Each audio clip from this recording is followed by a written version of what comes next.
tababarkan maanta u furmay xildhibaanada golaha deegaanka oo lagu baranayay doorka ay haweenku ku yeelan karaan golaha deegaanka iyo faa'iidada ay bulshada u yeelan karaan isla markaana socon doona muddo 6 cisho ah ayay ka soo qayb galeen dhammaanba xildhibaanada golaha deegaanka xogayaha dawladda hoose xubno ka socday wasaaradda shaqada iyo arrimaha bulshada iyo waliba isuduwaha wasaaradda shaqada iyo arrimaha bulshada ee gobolka Daadmadheedh waxayna ugu horeyn mas'uuliyiintii ka socotay wasaaradda shaqada iyo arrimaha bulshada oo ugu horeeyay agaasimaha waaxda qorsheynta Cawaale Maxamed Muuse halkaasi si wada jir uga warbixiyeen tababarkan iyo ujeedadiisa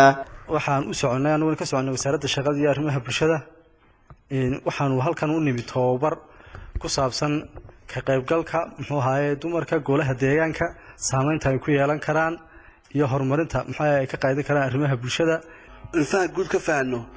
haweenku golaha deegaanka haday ka qayb galaan horumar inteleg bay ku celin karaan ba faa'iido inteleg bay u yeelan karaan bulshadoodii marka dib loogu noqonayo marka muddo 6 cisho wada joogna bal waxaan aad u la fakuri doonaa doorka golayaasha deegaanka haddii haweenku tiradooda ku korodho inta doonto ay kala qaatay faa'iidada ay u celinayaan xagga bulshadooda ay ka soo jeedaan intuu leekaanaya maayirka degmada Oodweyne Cabdixakiin Nuur Muuse oo isaguna ka hadlay furitaanka tababarkan ayaa waxa uu yiri markii midida daabkooda hayaan waxa looga baahan yahay inay priority-ga siiyaan mashruucan oo runtii ah maamul daadejin baa mashruucan loogu talagalay ujeedadiisu ugu weyn weeye maamul daadejintu waxay ka imanaysaa qoyska